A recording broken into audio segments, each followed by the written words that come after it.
हरियाणा में बाढ़ की मार झेल चुके किसानों की फसलों को भारी नुकसान हुआ है। अपनी फसलों का मुआवजा मिलने की उम्मीद में बैठे किसानों को झटका लग सकता है। सरकार ने इसके लिए किसानों को राहत देने के मकसद से ई क्षतिपूर्ण पोर्टल शुरू किया, ताकि जिनकी फसलें खराब हुई हैं वो मुआवजे के लिए अपना दावा दर्ज कर सके। लेकिन इस बीच पंजीकरण में गड़बड़ी सामने आने से हजारों किसान परेशान हो गए हैं। आज इस रिपोर्ट में हम आपको बताएंगे कि कैसे किसान दोहरी मार से परेशान हैं और इतनी सतर्कता के बाद भी ब्यौरे में गड़बड़ी कैसे सामने आई। नमस्कार, आप देख रहे हैं न्यूज टाइम में आपके साथ तनुज चतुर्वेदी। चलिए इस खबर को विस्तार से समझते हैं। बता दें कि इस पोर्टल पर 15 सितंबर तक लगभग 5 लाख किसानों ने 29.49 लाख एकड़ जमीन पर फसलों के नुकसान की रिपोर्ट दर्ज कराई। सरकार इन दावों की जांच और सत्यापन करवा रही है, जिसके बाद तय होगा कि किसे कितना मुआवजा मिलेगा। लेकिन लगता है किसानों की इस उम्मीद पर भी पानी फिर गया है। पंजीकरण में गड़बड़ी से लाखों किसान परेशान हैं कि आखिर अब उनकी खेतों का और फसलों का क्या होगा।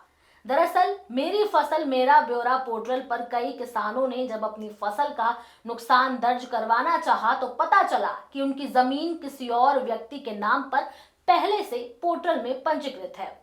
कई जगहों पर हरियाणा के किसानों की जमीनें राजस्थान और उत्तर प्रदेश और मेवात के लोगों के नाम पर दर्ज हो गई है। इससे किसानों को डर है कि कहीं उनका मुआवजा किसी और के खाते में ना चला जाए। हिसार के गांव लितानी, बिटमड़ा, खैरी, हसनगढ़ जैसे क्षेत्रों से कई किसानों ने शिकायत की है कि उनकी जमीनें पोर्टल पर किसी और के नाम पर दर्ज हैं। सुरेंद्र लितानी, नरेंद्र कुंडू और अजीत लितानी जैसे किसानों ने बताया कि जब वो पंजीकरण कराने पहुंचे तो उन्हें जानकारी मिली कि उनकी जमीनें पहले से किसी और के नाम पर पंजीकृत है। सुरेंद्र का दावा है कि सिर्फ उनके गांव में ही 500 से 700 एकड़ जमीन का फर्जी पंजीकरण हुआ है। वहीं कुरुक्षेत्र, भिवानी और नूंह जैसे जिलों में भी ऐसे ही मामले सामने आए हैं, जिसने सबके होश उड़ा दिए। बता दें कि कुरुक्षेत्र के एक किसान ने बताया कि उनकी जमीन का फसल पंजीकरण राजू यादव के नाम के किसी व्यक्ति के नाम पर हो गया है। पुलिस ने इस मामले में एफआईआर दर्ज की है।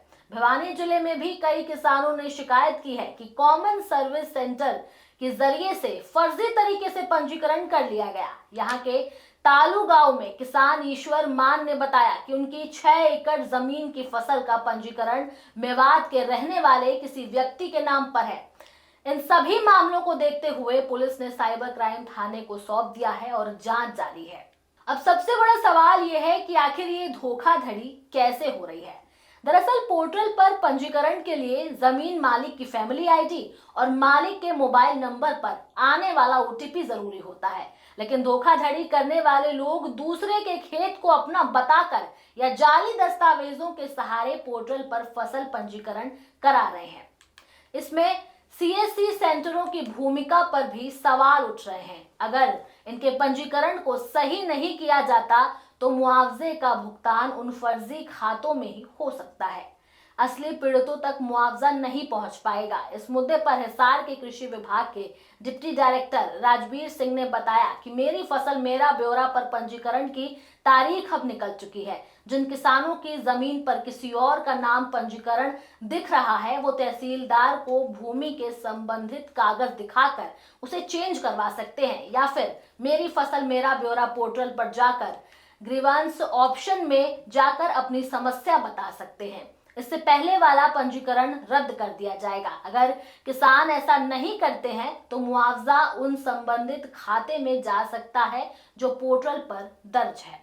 बता दें कि राजस्व विभाग के अधिकारियों का कहना है कि दावों का बहुस्तरीय सत्यापन हो रहा है। पहले चरण में पटवारी जांच कर रहे हैं। इसके बाद कानूनगो, सर्किल राजस्व अधिकारी, नायब तहसीलदार और तहसीलदारों द्वारा दोबारा सत्यापन किया जाएगा। बता दें कि जिला राजस्व अधिकारी और एसडीएम सहित वरिष्ठ अधिकारी आगे सत्यापन करेंगे। जिलों के डीसी भी लगभग 5% क्षेत्र का दोबारा सत्यापन करेंगे और लगभग 2% क्षेत्र का सत्यापन संभागीय आयुक्त द्वारा किया जाएगा। सत्यापन प्रक्रिया पूरी करने की अंतिम तिथि 25 सितंबर तय की है।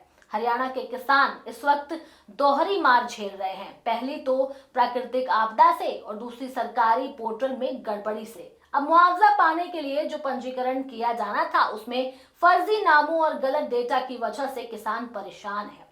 उन्हें अपनी ही जमीन का मालिकाना हक साबित करने के लिए सरकारी दफ्तरों के चक्कर लगाने पड़ रहे हैं। इस पूरे मामले में सरकार की डिजिटल व्यवस्था पर भी सवाल उठ रहे हैं। जिन किसानों की फसलें बर्बाद हो गई वो अब सिस्टम की खामियों से जूझ रहे हैं। अब जरूरत है इस मामले पर त्वरित कार्रवाई की, जिससे कि किसानों को राहत और उनकी फसलों का मुआवजा दोनों मिल सके। हरियाणा के किसान इस समय बहुत मुश्किल दौर से गुजर रहे हैं। एक तरफ उनकी मेहनत की कमाई फसलें बारिश ने छीन ली और दूसरी ओर सरकारी सिस्टम की लापरवाही ने उनके हिस्से का मुआवजा भी खतरे में डाल दिया है।